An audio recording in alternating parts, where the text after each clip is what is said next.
At this time, I call to order the regular meeting of the Maricopa County Community College District Governing Board for August 14th, 2018. We'll begin with the Pledge of Allegiance, led by Austin Kipp, a student from Mesa Community College.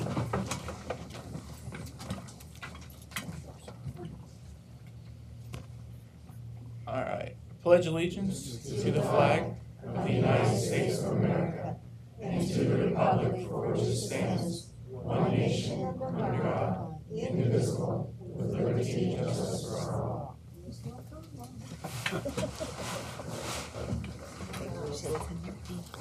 Thank you, Mr. Kipp.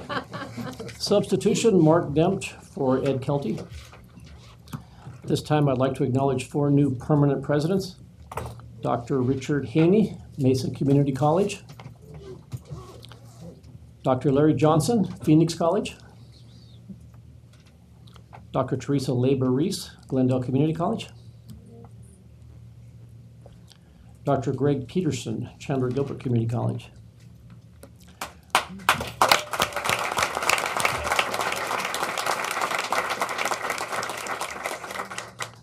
Welcome. And 2 new interim presidents, Ms. Kate Smith, Rio Salado College. And Ms. Chris Haynes, Scottsdale Community College.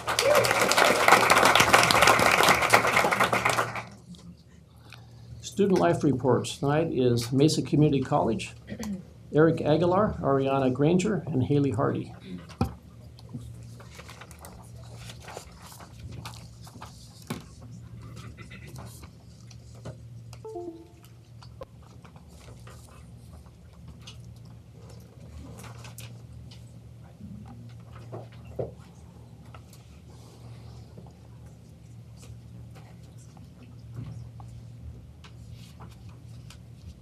Does it go up on the thing?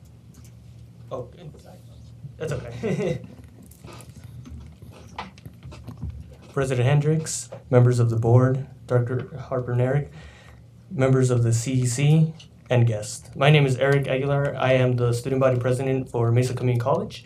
And today I want to talk to you about student life and leadership at Mesa Community College. So we had a presentation with our pictures and everything, but this is our team for student government for the 2018-2019. I don't know if I should just wait for that or not, but anyways. So at Mesa Community College with student life and leadership, we have our Mesa Market. So it used to be known as the food pantry, and we changed that name to not have it so much with the stigma of pantry, and now it's known as the Mesa Market. And here at the Mesa Market, students can get up to 10 items every single week for free. They can also get 5 hygiene products for free. We have anything from ramen noodles to canned tuna, dried rice and beans, snacks that they can take like chips or bars. We also have soap and shampoo, toothbrush, toothpaste, mouthwash, you name it. Those kind of things for the students. We noticed that was a need in our campus, and we wanted to help out our students as much as possible. We've done a annual clothing swap. So what we try to do is have 2 every semester, 1 in the beginning of the semester and 1 at the end. And this is a great way for students to donate their clothes that they're not using anymore, and of course that it's in good condition. With that, students can go and they can pick out the clothes that they need. They can also drop it off. So that's another thing that we've put together with student life and with student government. Another thing that we have at Student Life and Leadership, other resources would be like our housing guide. So we have a book where students can look for roommates if they're looking for a roommate and they have a place, or maybe they're just looking for a place. We have those resources for them. We also have fun equipment, what we like to call, and they can rent out ping pong paddles, they can rent out like frisbees or anything that might catch their attention that they can kind of like have fun while they wait for class or after class. We also have bus passes, so students are able to get bus passes at a reduced price. We have monthly bus passes that they can get every single month, or they can get semester bus passes, which we give out in the beginning of every semester. Those are first come, first serve until they're gone. And then we also give out Scantrons and blue books for the students that may need them. We also have MCC swag, so anything that has Mesa on it, we have those options as well. And we also have things that we give out for example, phone wallets and bookmarks, pencils. water cups, you name it. So those are some of the resources and stuff that we have for students. And then some events that we also do. We have Fiesta Latina coming up to celebrate Hispanic Heritage Month. We also have a 3-day retreat that we're also doing. So certain events like that. Thank you.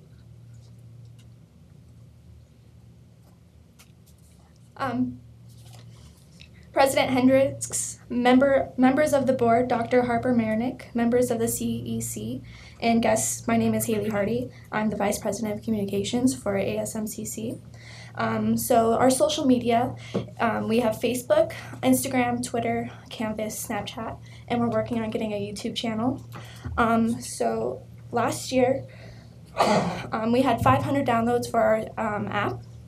And during the course of that year, we actually doubled in app downloads. And we also established a Canvas page, and now it has 800 members able to look at the content that we're posting. And the goals for this year, we have to establish a better Twitter page, and as well as establish YouTube to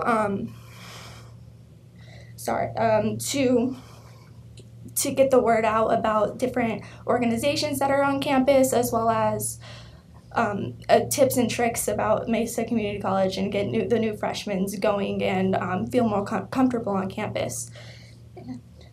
Thank you. Excuse me. Good evening, President Hendricks, members of the board, Dr. Harper Marinick, members of the CEC, and guests. My name is Ariana Granger, and I am the Vice President of Red Mountain. I would like to share more about our Red Mountain campus and my goals this year as Vice President. This previous year, my focus was foundation. My intention was to build a student government presence on campus, and with the help of last year's wonderful team, I was able to do that. This year, I've oriented my goals around the concept of community. The Student Success Experience and New Student Orientation have been bringing in new, highly engaged students into our campus, expressing their interest in the many opportunities at Red. With the Student Success Experience, together we have seen a 26% increase in high school student participation from year one.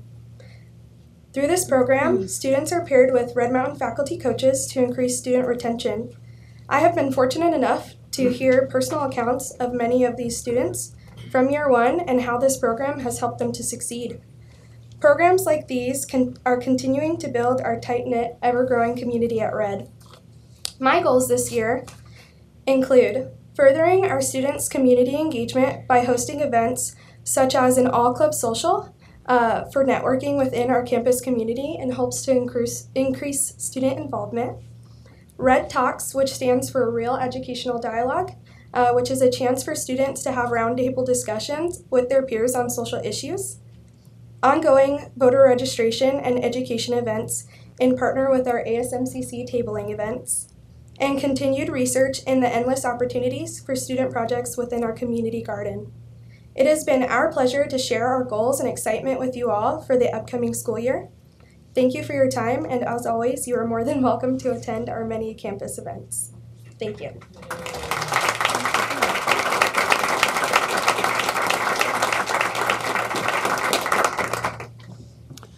Thank you. We have 2 Emeritus Distinction Awards at this meeting. President Leyba, would you like to introduce your honoree? President Hendricks, I believe that Dr. Palmerville is not with us today to celebrate his honor. I would like to postpone that if possible. Thank you. Thank you. President Hayes, would you like to introduce your honoree? President Hendricks, I'd like to ask Dr. Stephanie Fucci to come to the mic and present the Emeritus Award. Professor Hendricks, members of the board, Chancellor Harper Marinick, CEC, and guests. My name is Stephanie Fuji, and I have the wonderful honor and pleasure to present to you for Emeritus Distinction former faculty member Dr. Janine Hinton from nursing. Dr. Hinton started her tenure as full-time faculty with SEC's nursing program in 1997. Immediately, she was appointed leadership roles in nursing curriculum, simulation lab, building design, 4th semester nursing course coordinator, and served as our medical dosage calculations instructor for 3rd and 4th semester students. As SCC's clinical simulation coordinator, she accomplished much, including establishing a state-of-the-art nurse simulation lab, and she developed and designed processes that are regionally, nationally, and internationally recognized. An example of Janine's outstanding work is the result of SCC being the only community college in the state that can provide assessment evaluation for the Arizona State Board of Nursing evaluating RNs for safe practice.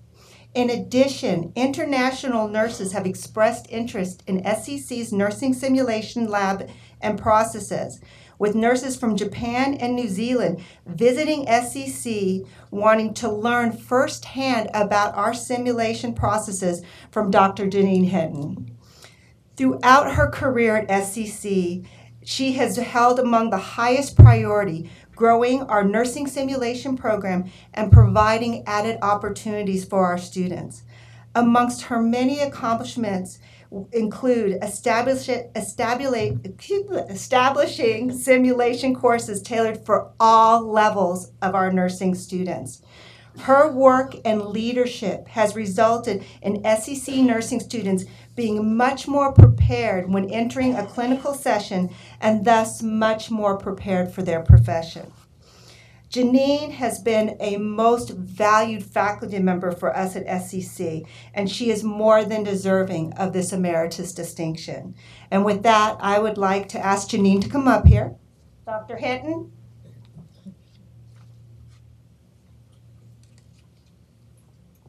Allow me to present to you your emeritus distinction, and if you would like to say a few words. Wow, it's amazing what you can do in about 20 years. And I'm not done yet, by the way. I'm over at U of A directing their simulation program for the College of Nursing, so I haven't disappeared anywhere. I'm just trying to get bigger. Anyway, I'm very grateful to the Maricopa family, the Scottsdale Community College family. They've been with my family, too, through many years, through a daughter who lost her battle with cancer a couple years ago. They have been a second home and family. And having said that, I got to put a plug in for your continued support of growing clinical simulation. We are competing, I am competing with you now, at other programs where we will be running new accelerated programs with 50% simulation, and of course those are going to have to be excellent. And so we have this powerful tool to be able to improve the psychomotor skills, the safety, and the therapeutic approaches that our students have. And so I hope that you will continue to support those programs here at Maricopa. Thank you.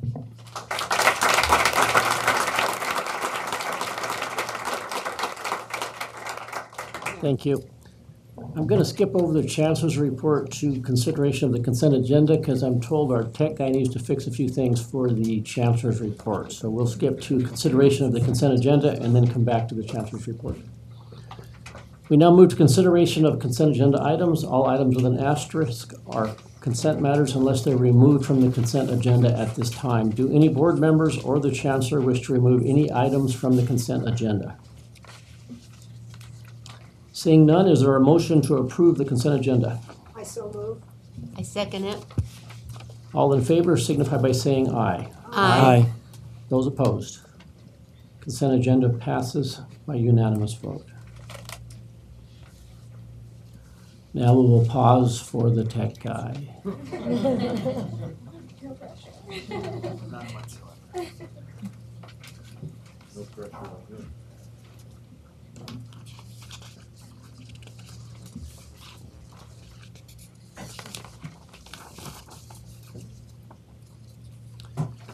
We could probably skip to information items while we're waiting. Information items 10.1, 10.2, is there any discussion or comments? Seeing none, we'll move to monitoring reports. Any questions or comments on monitoring reports? Okay, I'm out of delays here. We're gonna have to wait for the tech guy.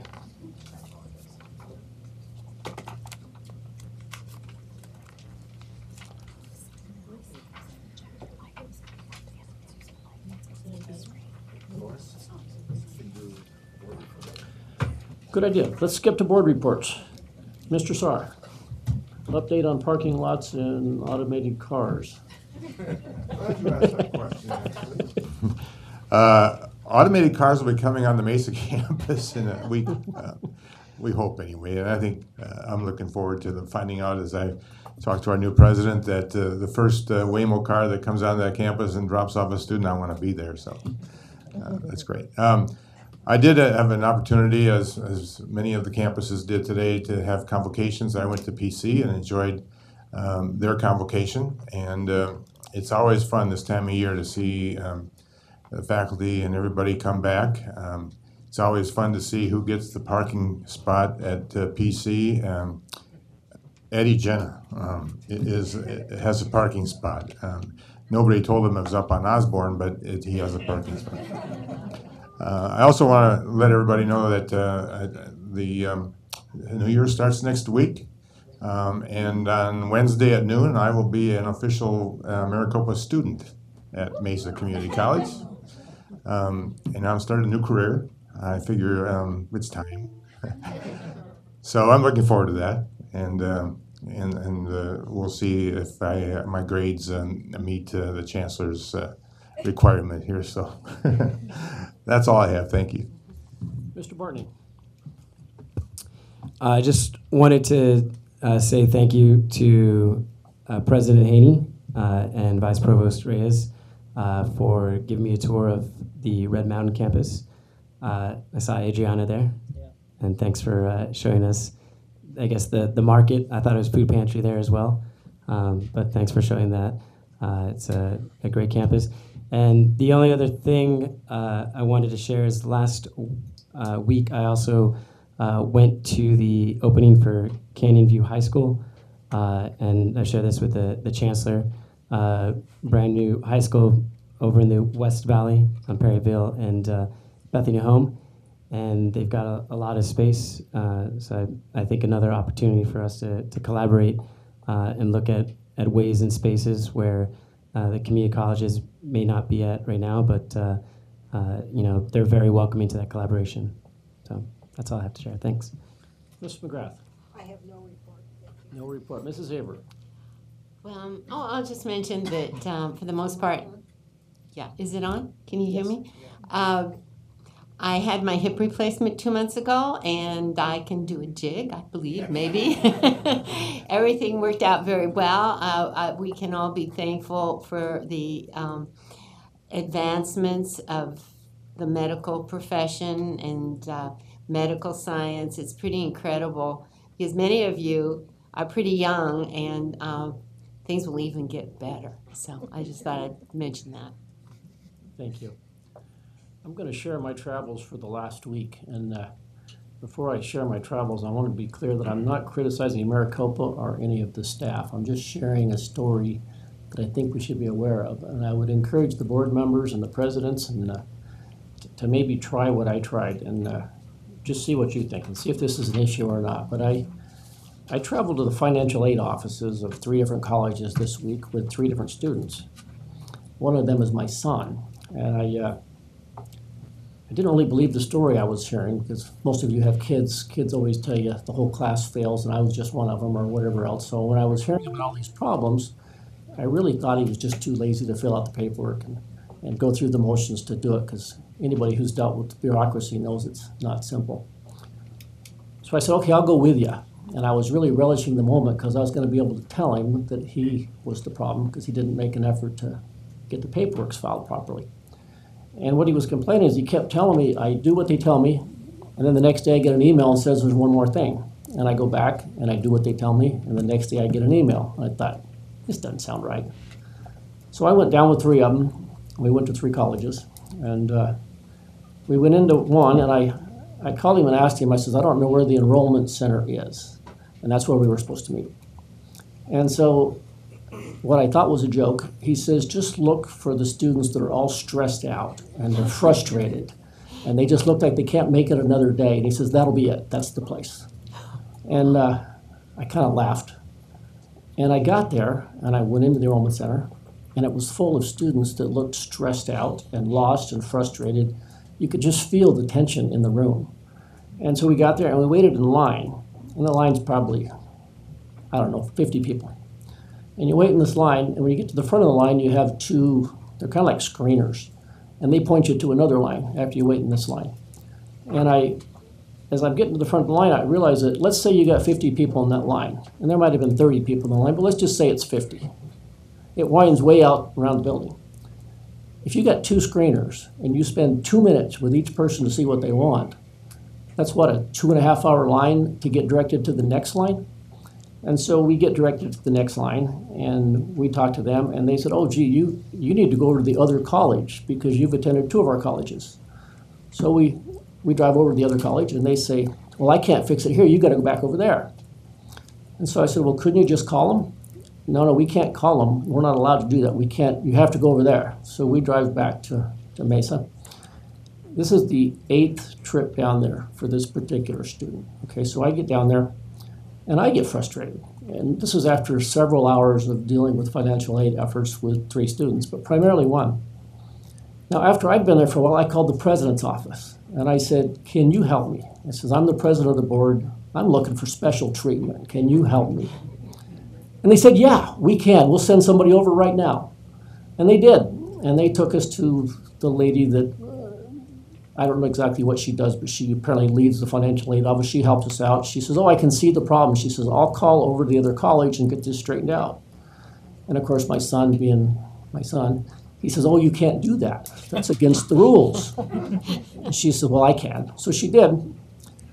And so we left thinking, okay, it's all solved. And I'm thinking to myself, what does a student do that isn't the son of the board president? I mean, what do they do? Anyway, the next day, we get an email that says, hey, we got one more thing you need to do.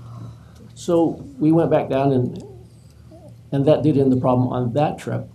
But as I was in the office there, they have this little self-help desk with about 15 computers on it, where when the window tells you what to do, you can go back to the computer there, and you can type in your stuff, pull up tax returns, and do some of the process there. So while we're back there, I'm talking to the man next to me, and he's a part-time fireman.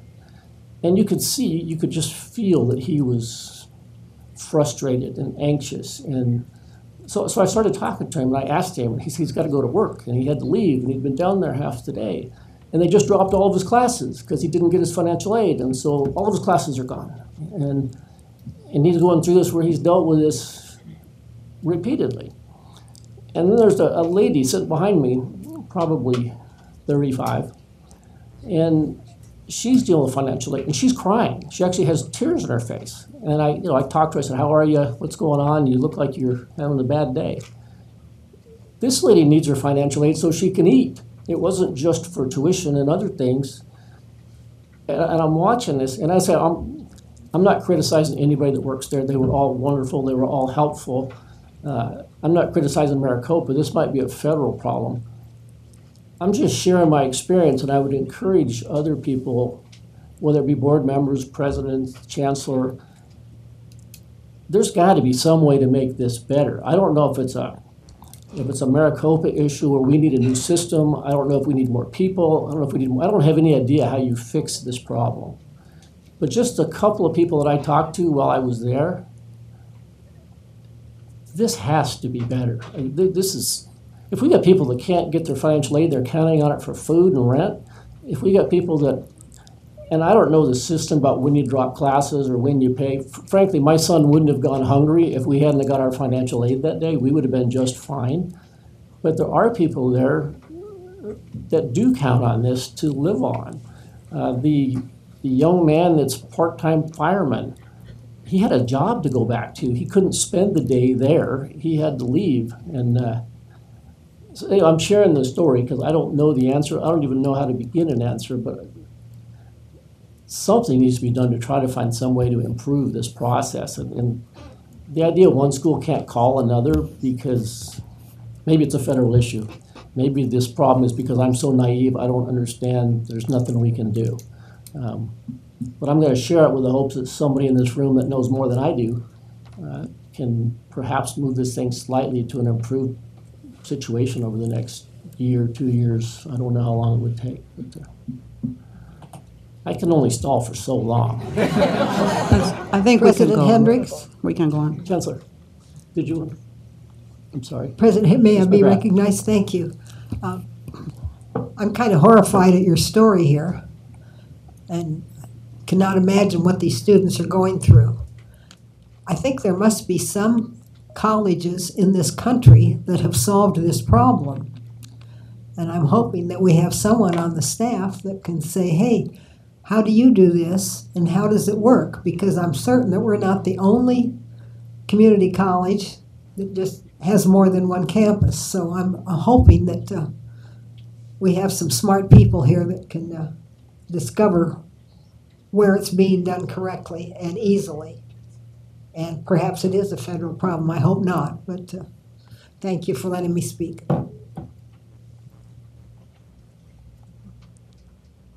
Well, I guess we could sing Jingle Bells. No, we're going to move on, if Oh, are we I ready? may, yes. Chancellor. So first, thank you, Mr. Hendricks, members of the board. Let me respond to your comments that, yes, it is part of the transformation work. And I don't believe there's a single person in this room that wouldn't agree with you that we need to do better and that the students deserve better. So we are working on that. But let me take the opportunity to say welcome to everyone back to a new school year.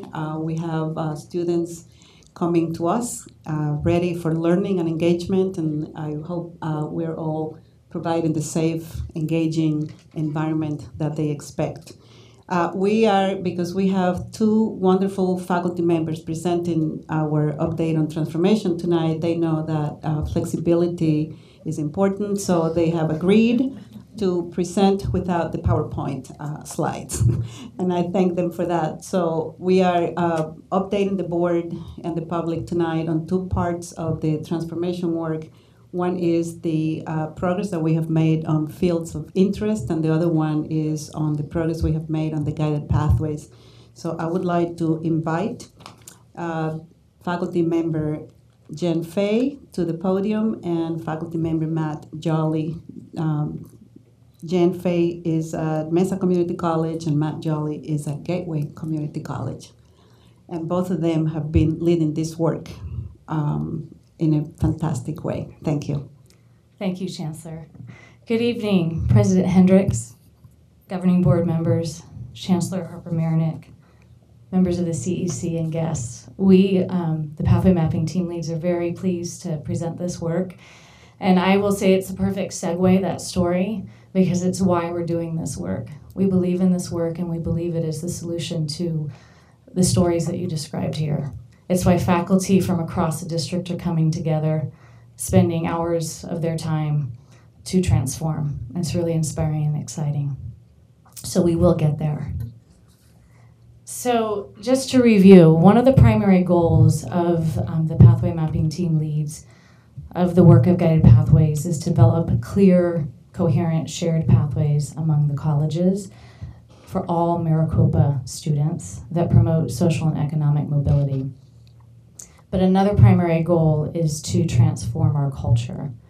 With respect to pathway mapping, that means moving us from a culture of thinking about my course to our program, moving us from thinking about being a registration clerk, solving a student's problem in the immediate terms, to thinking about career navigation. And also to review, the timeline that we're talking about is to develop these clear, coherent, shared pathways. Approximately 200 of them have them in the hands of students by fall of 2020. We began the work May 14th, and to date, 26 programs have mapped. And these programs, the vast majority, have high student demand, high workforce demand. Additionally, the vast majority have brought together multiple colleges to develop those shared, clear, coherent paths to student end goals. And as part of these paths, we identify critical touch points, milestones, critical courses where we can engage in high touch and support students along the way. One of the highlights, and it's really difficult to choose out of the 26 programs which team to highlight, because all have it's been, I describe it as magical. It really is. It's inspiring and it's an energizing experience to see faculty work together. But one of the highlights we'd like to share is Administration of Justice Studies. So 9 colleges came together, and additionally who joined them was a team of faculty from reading, English, math, counseling, communication, as well as academic advisors. We also had curriculum specialists on that team as well. And within a period of 4 days, this team took their 7 degrees to student end goals, along with numerous certificates in administration of justice, as well as their 2 degrees in forensic science and their numerous certificates, and distilled it down to 2 shared pathways, one in administration of justice studies, one in forensic science, with fully embedded certificates of completion, so students have that social and economic mobility, as well as clear alignment with transfer requirements. They came together and did this work, and it was, again, very inspiring. So looking ahead, and actually other things that have been accomplished, what is helping support this work are coaches. And so we have trained 15 additional coaches this summer to help facilitate the work of pathway mapping. Future work involves scheduling more disciplines for the fall, spring, and summer semesters to engage in this work. Additionally, we are looking at revising our curriculum process to make it more efficient and responsive. And so that's the work ahead. That work is actually already currently happening, and we hope to have that wrapped up very soon. And without a PowerPoint slide, I want to make sure I don't forget anything else on our milestones ahead. Oh, of course, taking all this wonderful work and putting it into our student information system. So we have one record for our students so they can monitor their progress towards completion of their certificates and their degrees. That's that. Any questions about that? Okay. Thank you.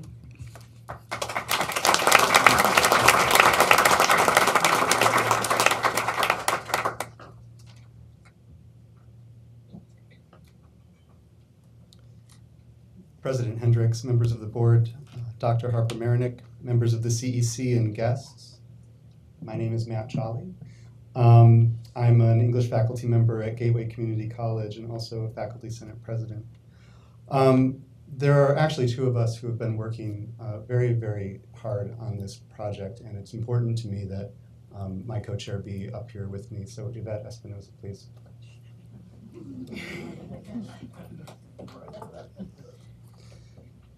So over this first one's yours.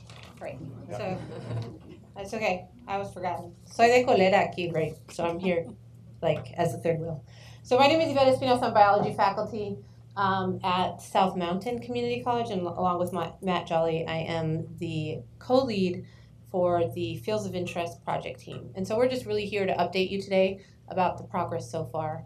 So as you all know from the last time we were here, we have changed the name from Meta Majors to Fields of Interest using a lot of student feedback.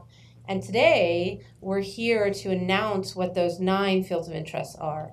And so that's really the purpose of today, and also to update you on what we're doing. So you would have seen it on the PowerPoint, but I'm going to read it to you since you can't see the PowerPoint.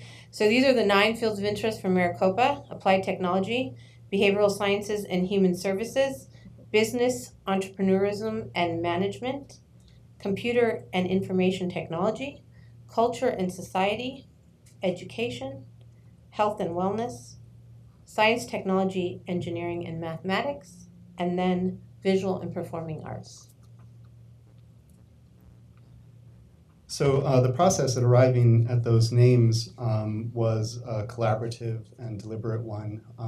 We surveyed 6,000 students. We got a rate of return of around 12%, which is pretty good for an online survey.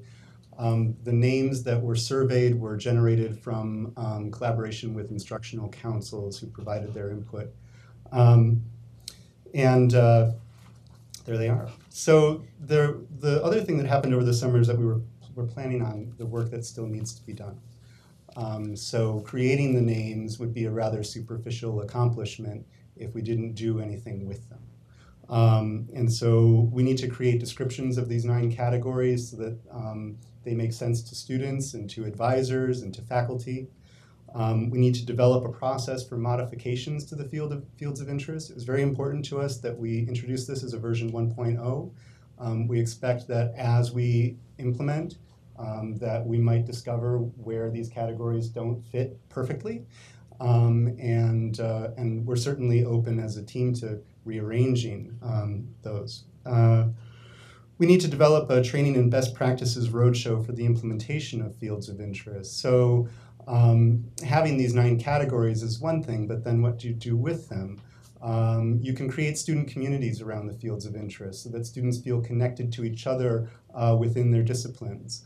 You can build first-year experiences around fields of interest. So say a CPD 150 is paired with an English 101 class, and then those students are working on curriculum that that meshes with their own personal professional ambitions.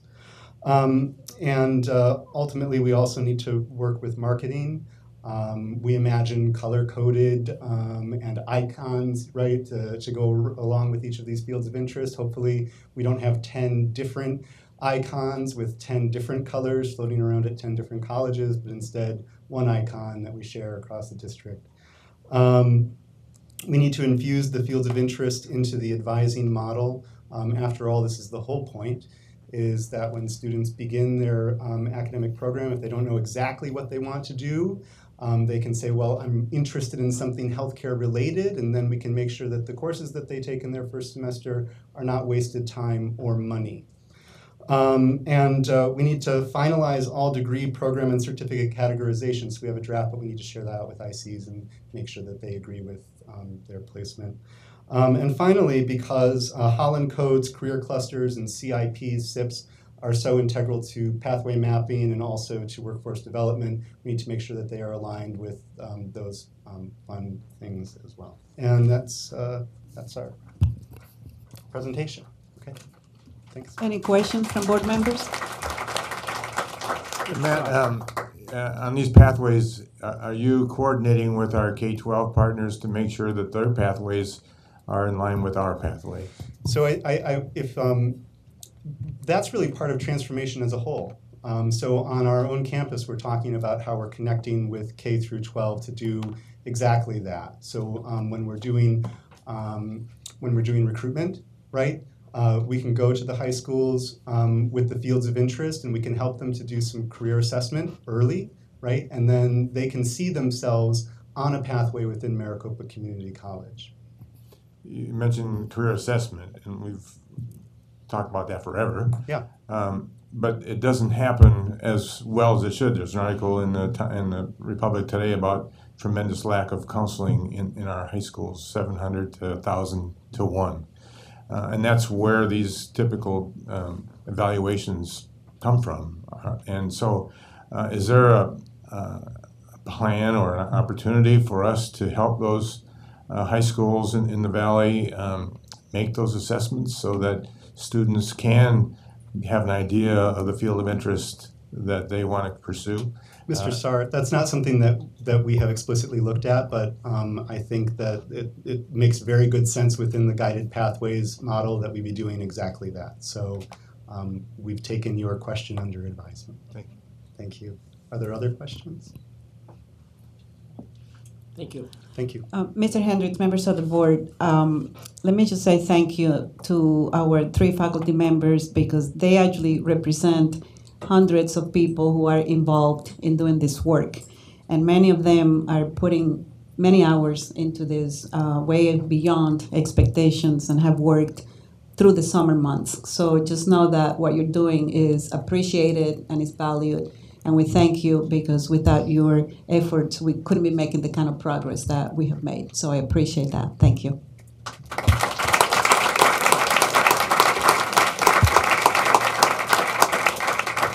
Mr. Hendricks, I have something else. I should have mentioned earlier that I was able to reach Mrs. Livingston on my cell phone, both of my phones, And she was actually listening, and she texted back that she voted yes on the consent agenda. So I just wanted to make sure that you knew that she was present for that portion of the meeting. Thank We'll you. mark her as a yes vote for the consent agenda.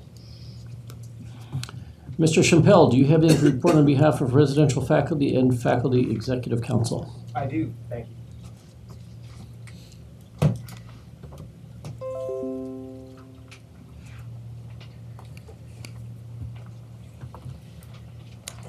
Well, good evening, President Hendricks, members of the governing board, Chancellor, CEC, especially our 4 new college presidents, 2 former PC, new PC sitting next to each other, fellow faculty, staff, administrators, and guests.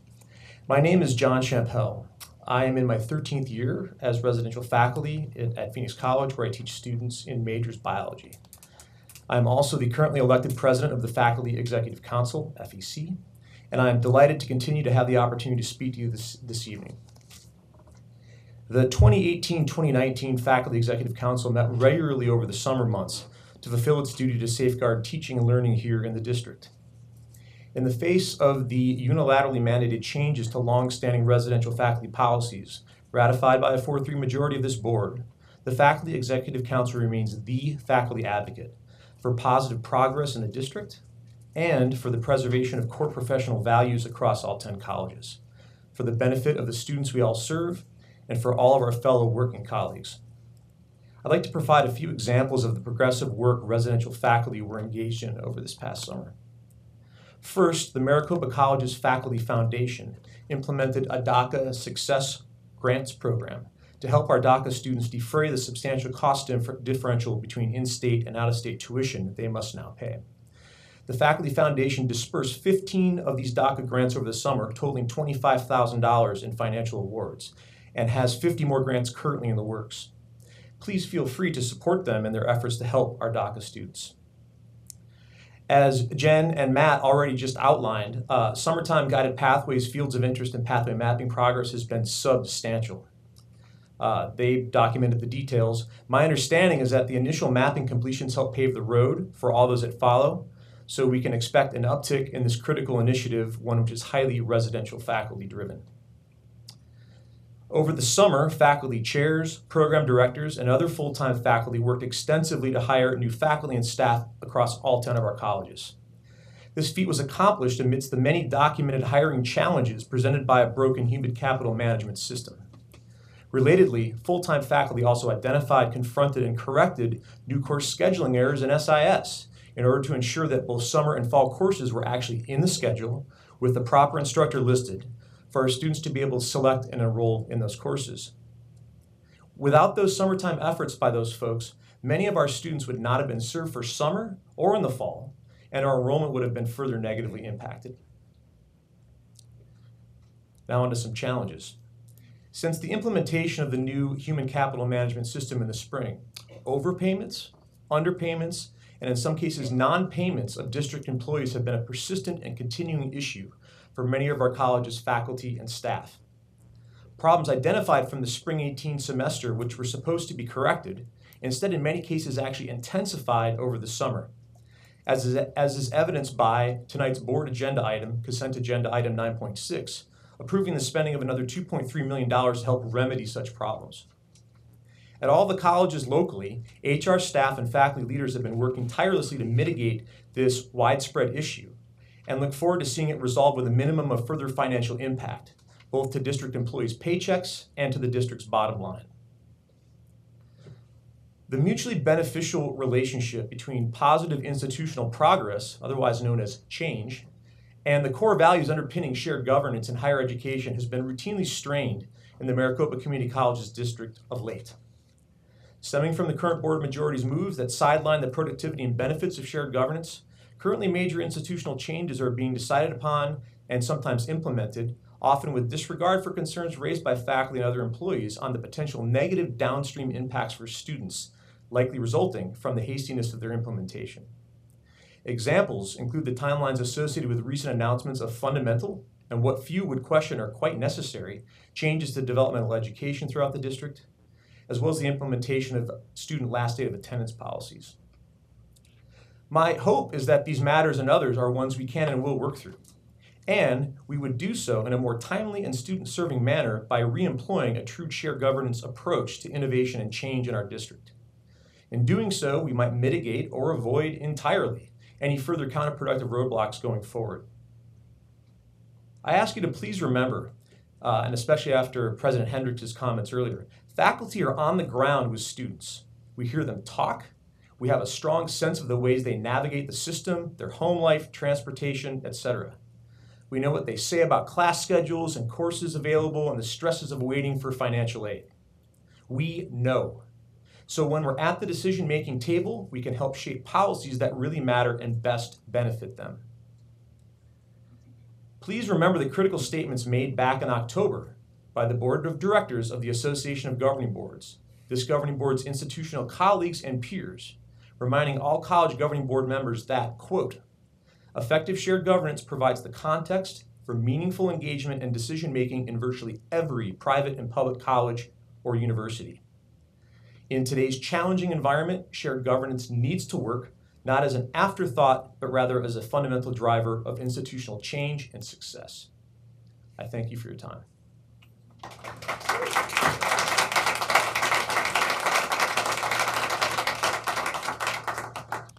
Thank you. The next regular board meeting of the governing board is September 25th at 6:30. Do we have any further comments?